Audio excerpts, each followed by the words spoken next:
Hello, Meg here from I Teach Stamping. Welcome to the Friday Flip.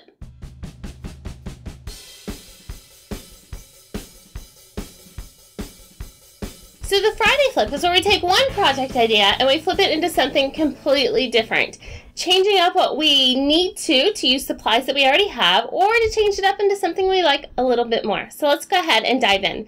We're going to start with our inspiration project, and it's going to be this card right here. This is from an old Stampin' Up! Catalog. I love this project. So let's go ahead and start with our stamping. We're going to start with a piece of Whisper White cardstock, and we're going to start with Tangerine Tango ink and using the Starburst stamp set. Now I'm actually stamping this upside down because I find it easier to stamp in the middle if it's closest to me. There we go, that works. Then we're bringing the Stampin' Scrub, wash it and dry it. And now we're ready to close this ink pad up. We don't need it anymore. And we're going to move on to the Tempting Turquoise. So same stamp. We're going to stamp it on either side. There we go. All right, now we don't need to clean it because we're going to now stamp that same stamp over and over and over again. So this is our card base, Tempting Turquoise, 5.5 by 8.5, scored at 4 1/4. We're going to get it folded over.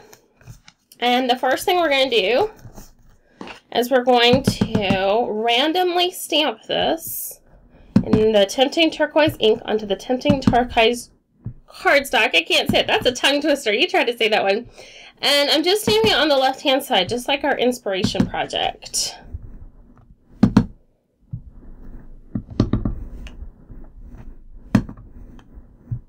And I just have white paper down just so that I can do this and not have to change out my grid paper while I'm doing a video. Normally, I would just stamp right onto the grid paper.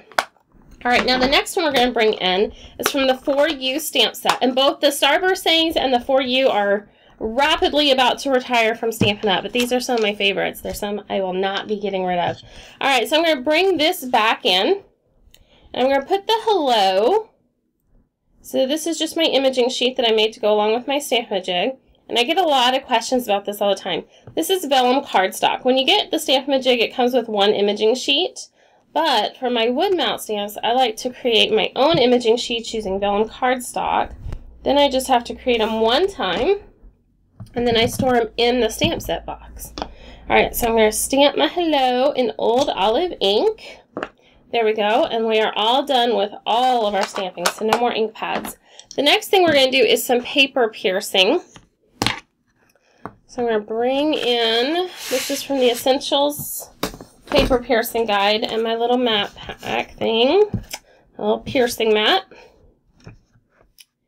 And I want the bigger line, or the bigger spacing, so not up at the top.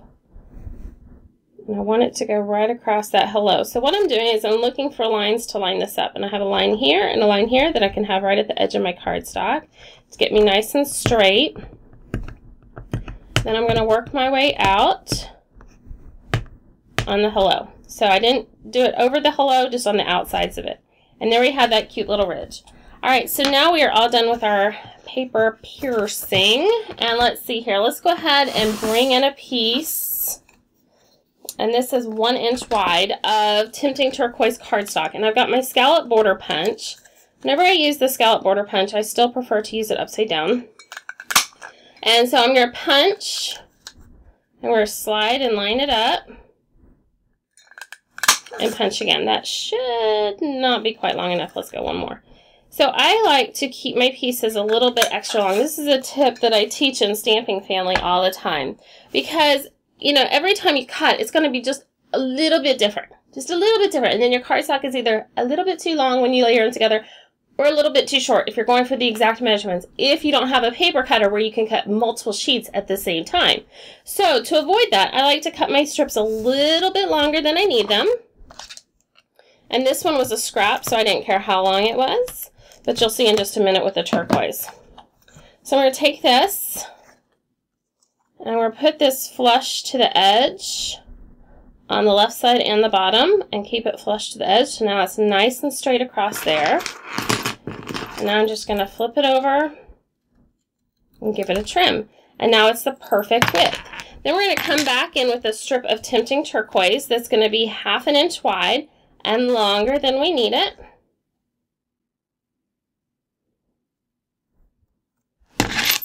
flip it over and give it a trim. And I am okay with wasting that much cardstock if it means it's going to be exactly the right length. All right, so now let's go ahead and let's move on to our Baker's Twine. So I'm using Fast Fuse adhesive, and I just made a video for that, and I'm gonna link it somewhere in here, like in the description or something, so that you'll have it. We're gonna take our white Baker's Twine.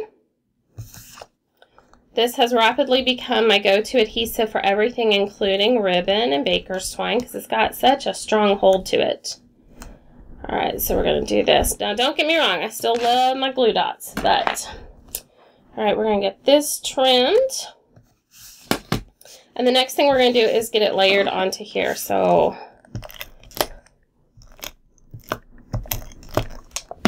you don't need much when you're using the Fast Fuse.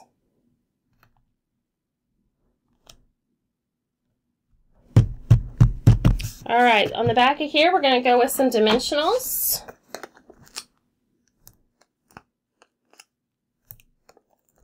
And then after we get this in place, we have just 2 more elements to add to our card.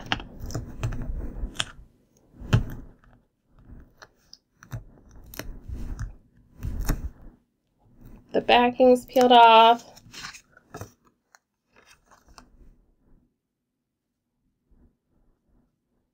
There we go. Fantastic. So let me move some of this out of the way. Then we're going to bring in the 10-second bow maker. And I'm going to leave 2 empty holes in the middle. I'm using some more of that white Baker's Twine.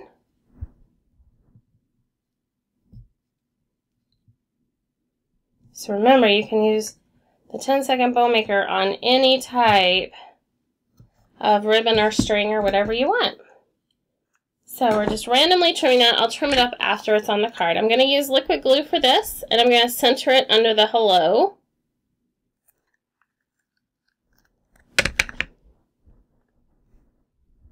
Get this in place.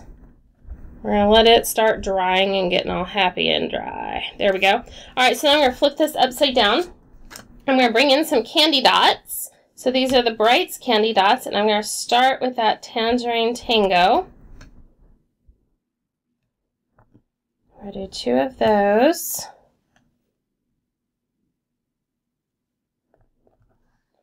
And then we're going to do 1 of the turquoise. And that one. And ta-da! Just like that, other than trimming up our tails. Let me do that real quick and see if I can do it without messing up the bow drying action that's taking place. There we go. So we kept a lot of the same things from our inspiration card. Let's take a look. So we kept the cardstock with the stamping just on the left-hand side. Rather than having 4 flowers, I've got 3 little starbursts. I kept the sentiment and scooted over to the side, and I kept the paper piercing just like they did. I changed out the little just knot and made it into a cutie patootie bow, and I moved it to the other side. But other than that, we kept a lot of the elements the same, but flipped it up into something I wanted instead. So I hope you enjoyed this week's Friday Flip. If you like the Friday Flip, please be sure to like it below. Also be sure to share it with your friends. Head on over to iteachstamping.com. Make sure you are signed up for my exclusive mailing list where I share projects in there I don't share anywhere else. All right, thanks again for watching. Again, I'm Meg from I Teach Stamping, and have a great day.